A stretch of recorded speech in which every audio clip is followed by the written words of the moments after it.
குருதேவோ மகேஸ்வரக குருசாஷாத் பரபிரம்மா தஸ்மை ஸ்ரீ குரவே நமக. குரு வாழ்க, குருவே துணை, குரு அடி போற்றி. என்றும் குருவழியில்.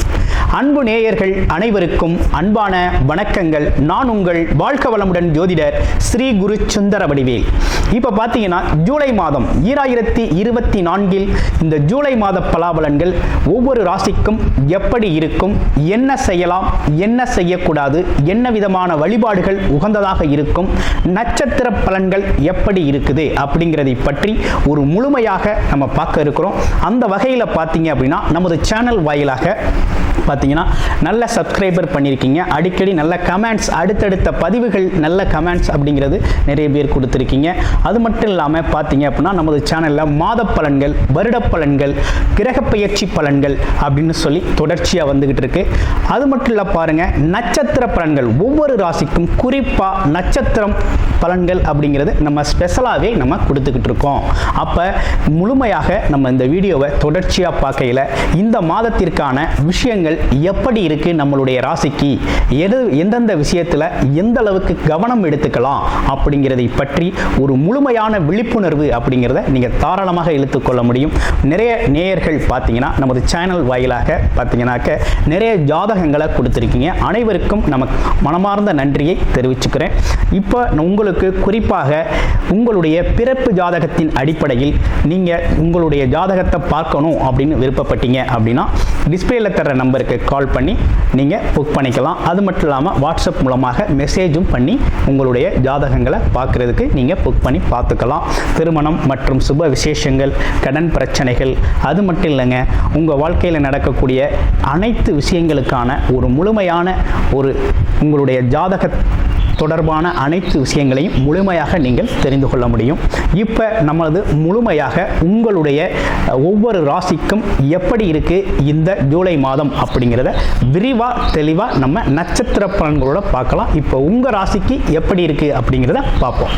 சுக்கிர பெயர்ச்சியுடன் ஆரம்பிக்கும் ஜூலை மாத பலாபலன் கன்னி ராசிக்கு எப்படி இருக்கு அப்படிங்கிறத பார்க்கையில் கன்னி ராசி அப்படின்னு எடுத்துக்கிட்டோம் அப்படின்னா இந்த ஜூலை மாதத்தில் பார்த்தீங்கன்னா மிகப்பெரிய நல்ல விஷயங்களும் நிறைய இருக்குது. அதே போல் கவனமாக சில விஷயங்களில் கையாள வேண்டிய விஷயமும் நிறைய இருக்குது.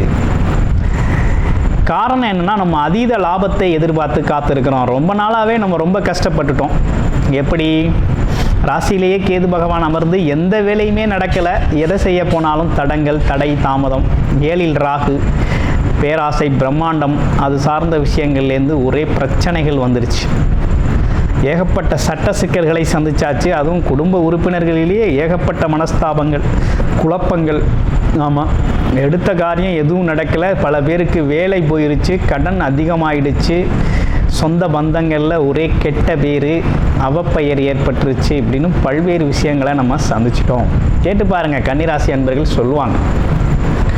இவருக்கெல்லாம் தீர்வாக கொஞ்சம் மாற்றம் ஏற்படணும் அப்படிங்கிற மாதிரி தான் அமைப்பு அப்படிங்கிறது உருவாகணும்.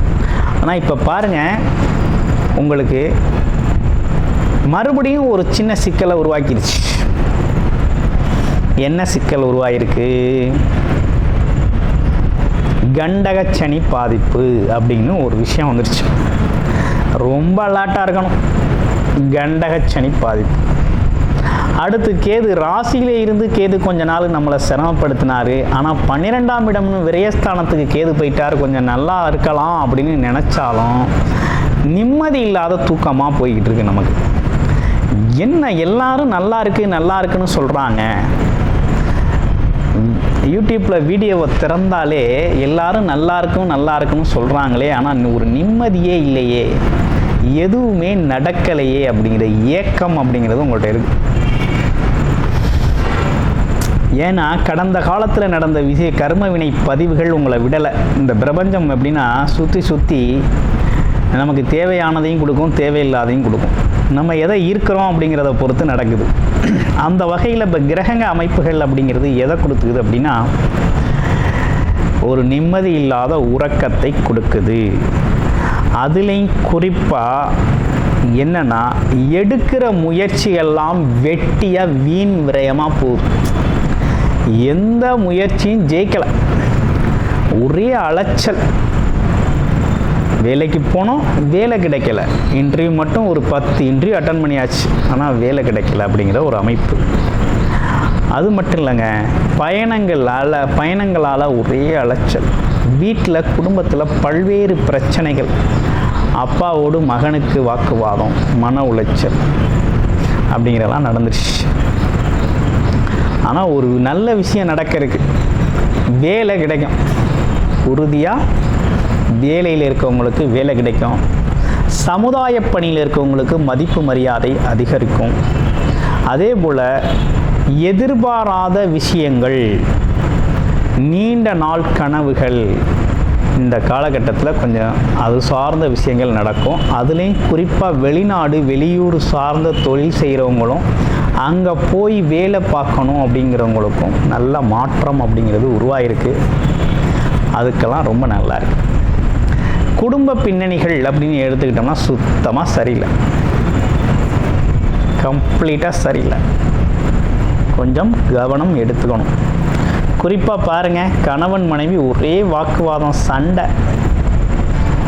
எல்லாம் நல்லா இருக்குன்னு சொல்கிறாங்க, ஆனால் இங்கே ஒரே பிரச்சனையாக இருக்கே. கூட்டாளிகளோட பிரச்சனை, கூட்டு தொழிலில் ஒரு பார்த்தீங்கன்னா ஒரு திருப்தி இல்லை. கூட்டிகிட்டு போகிற தொழில் எல்லாமே கவுக்கிற தொழிலாக இருக்குது. கடன் பிரச்சனை தலைக்கு மேலே ஏறிடுச்சு, என்ன செய்கிறதுன்னு தெரியலை அப்படிங்கிற குழப்பம் நிறைய பேருக்கு இருக்குது. அதற்கெல்லாம் பார்த்தீங்கன்னா உங்களுடைய பிறப்பு ஜாதகம் தான் முடிவு சொல்லும். அதுலேயும் குறிப்பாக அந்த காலகட்டத்தில் ரொம்ப கவனமாக இருக்க வேண்டிய கன்னிராசி அன்பர்கள் என்னென்னா, ஆசையை காமிச்சு இந்த காலகட்டத்தில் உங்களுடைய நண்பர்களோ அல்லது மகன் அதாவது பிறப்பு மகன், அண்ணன் தம்பி உறவுகள் இதெல்லாம் பார்த்தீங்கன்னு வச்சுக்கோங்களேன், ஒரு கடனுக்கு உங்களை ஜாமீன்தாராக கூட கூப்பிடுவாங்க. ஏன், உங்களுடைய கடன் அட்டையை கூட, கிரெடிட் கார்டை கூட வாங்கி அவங்க யூஸ் பண்ணுவாங்க, ஆனால் ப்ராப்பராக கட்ட மாட்டாங்க. இந்த சிக்கலெல்லாம் போகக்கூடிய ஒரு அமைப்பெல்லாம் உருவாகுது. அதே போல் கடனுக்கு ஜாமீன் போடுறது, கையெழுத்து போடுறது, இப்படிப்பட்ட யாருக்கும் உறுதி கொடுக்கறது, இப்படிப்பட்ட விஷயங்களில் எதுலேயுமே நீங்கள் ஈடுபடக்கூடாது. ஈடுபட்டிங்கன்னா பெரிய வாக்குவாதம், பெரிய பிரச்சனைகள், இன்னல்களை சந்திக்கக்கூடிய சூழ்நிலை உருவாகும். அப்போ இது மட்டும்தானா அப்படின்னா, வண்டி வாகன பயணங்களில் கவனம் வேணுங்க. நீண்ட தூர பயணத்தில் கவனம் வேணும். இப்போ ஒரு நல்ல விஷயம் என்ன நடந்துக்குன்னா, குடும்பத்திற்கான வருமானம் சார்ந்த அமைப்புக்கு எடுக்கிற முயற்சிகள்லாம் வெற்றி பெறும். வருமானத்திற்காக எடுக்கிற முயற்சி, வேலை எடுக்கணுமா வேலை கிடைக்கும், தொழில் செய்யணுமா தொழில் வருமானம் கிடைக்கும். சரி, புதுசாக தொழில் செய்யலாமா, ஸ்டார்ட் பண்ணலாமா அப்படின்னா கண்டிப்பாக உறுதியாக தொழில் செய்யலாம். ஆமாம், 10ஆம் இடத்துல குரு இருக்கார், பதவி பறிபோகும், புதுசாக தான் செய்யணும். ஆமாம், பதவி பறிபோகும்னா என்ன, இருக்கிறத விட்டுட்டு இன்னொன்று செய்யணும், அப்போ செய்யலாம்.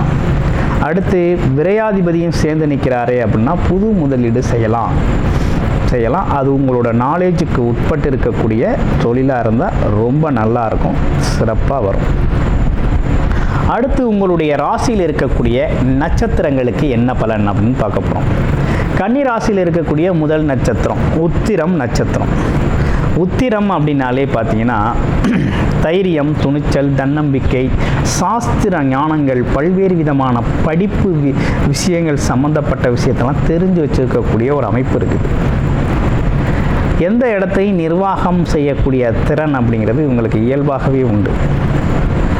ஆமாம், இவங்களை பொறுத்த வகையில் இந்த காலகட்டத்தில் தொழில் சார்ந்த அமைப்புகளுக்காக முயற்சி எடுக்கலாம். கவர்மெண்ட் வேலையில் இருக்கிறவங்களுக்கெல்லாம் பதவி உயர்வு கண்டிப்பாக உறுதியாக கிடைக்கும். இடமாற்றம் கிடைக்கும். அப்பாவோட சொத்துக்கள் வரும் உங்களுக்கு கிடைக்கும். ஆமாம், குருமார்களோட ஆசீர்வாதம் கிடைக்கும். இப்படிப்பட்ட விஷயங்கள்லாம் ரொம்ப நல்லா இருக்குது. பெருமை, புகழ் பெருமை இந்த காலகட்டத்தில் உங்களுக்கு ஏற்படும். அடுத்து அஸ்தம் நட்சத்திரம், சமாதான தூதுவர்னு சொல்லலாம்.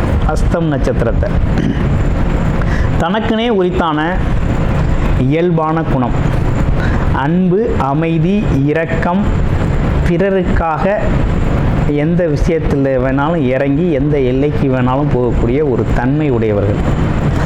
உலகம் நல்லா இருக்குது அப்படின்னா இவங்களும் ஒரு காரணமாக இருக்கிறாங்க. ஸோ இவங்களுக்கு இப்போ எப்படி இருக்குது அப்படின்னா, இவங்களை பொறுத்த வகையில் இந்த காலகட்டத்தில் டாக்குமெண்டேஷன் பேப்பர் சார்ந்த விஷயங்கள், இடம் சார்ந்த விஷயங்கள், சொத்துக்கள் சம்பந்தப்பட்ட விஷயங்களில் வாங்கல் கொடுக்கல் கவனம் தேவைப்படுகிறது. கவனமாக இருங்க. இளைய சகோதர சகோதரி உறவுகளோட கொஞ்சம் விரிசல் ஏற்பட வாய்ப்பு இருக்குது, கவனமாக இருங்க. அடுத்து பார்த்தோம்னா சித்திரை நட்சத்திரம். சித்திரை நட்சத்திரத்தை பொறுத்த வகையில் கொஞ்சம் வெறுப்பு கோபம் இருந்தாலும் நம்பி வந்தவரை காப்பாற்றக்கூடியவர், தன் கொடுத்த வாக்குக்கும் சொல்லுக்கும் செயல்படக்கூடியவராக இருக்கிறார். நேர்மையானவர், உண்மையானவர், நிறைய விஷயங்களை கேட்டு தெரிஞ்சு சரியான சொல்யூஷன் கொடுக்கக்கூடியவர். இவருக்கு என்ன மாதிரி பலன் இப்போ இருக்குது அப்படின்னு பார்த்தோம்னா, சகோதர உறவுகளில் கொஞ்சம் கவனமாக இருக்கணும். சண்டை சச்சரவு வீண் வாக்குவாதங்களை தவிர்த்துக்கணும். அதே போல் வெளிநாடு வெளியூர் யோகம் ரொம்ப நாளாக தடைபட்டு போச்சு அப்படின்னா இந்த காலகட்டத்தில் நீங்கள் முயற்சி எடுங்க, போகலாம். வெளிநாடு வெளியூர் பயணம் போகலாம். வருமானத்திற்காக தொழிலுக்காக போகலாம். உடல் ஆரோக்கியத்தில் கொஞ்சம் கூடுதல் கவனம் எடுத்துக்கங்க.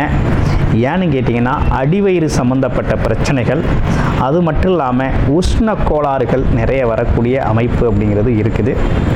அதனால் உடல் ஆரோக்கியம் ரொம்ப அவசியம், கூடுதல் கவனம் எடுத்துக்கங்க. உங்களுடைய ஜாதகத்தில் தொழில் வளர்ச்சி, வேலை தொழில் வருமானம் பற்றி, வெளிநாடு வெளியூர் யோகம், அது மட்டும் இல்லைங்க, கடன் பிரச்சனைகள், குடும்ப பிரச்சனைகள், அதே போல் திருமண பாக்கியங்கள், குழந்தை பாக்கியங்கள், இதெல்லாம் எப்போ எப்படி என்ன மாதிரி நடக்கும், அதற்கான காலகட்டங்கள் எப்போ இருக்குது அப்படின்னு உங்களோட பிறப்பு ஜாதக அடிப்படையில் பார்த்து நீங்கள் தெரிஞ்சுக்கணும் அப்படின்னு முயற்சி பண்ணீங்க அப்படின்னா டிஸ்பிளேயில் தர்ற நம்பருக்கு வாட்ஸ்அப் பண்ணி புக் பண்ணிக்கிட்டு உங்களுடைய பிறப்பு ஜாதகத்தை முழுமையாக பார்த்து அதன் அடிப்படையில் ஒரு நல் வாழ்க்கைக்கு நீங்கள் உங்களை தயார்படுத்திக்கலாம். நன்றி, வணக்கம், வாழ்த்துக்கள்.